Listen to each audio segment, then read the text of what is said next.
आज हम प्लास्टिक के गिलास में चावल पकाने जा रहे हैं और देखते हैं कि कैसा पकता है कि नहीं। पहले हम पानी डालते हैं,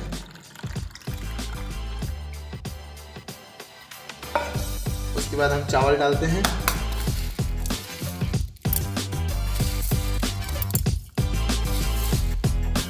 और हम चावल डाल चुके हैं और गैस बार रहे हैं। गैस पे रखेंगे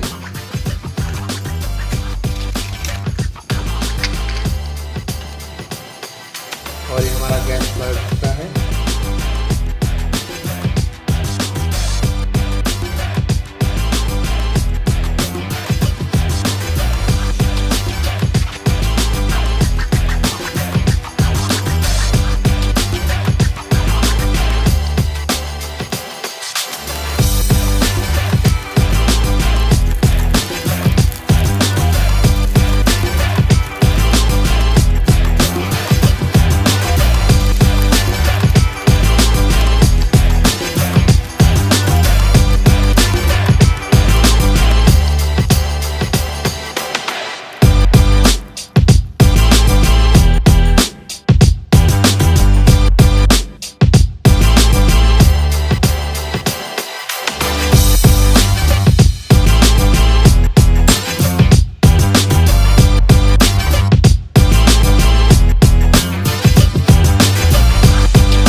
यहाँ पे सोने वाले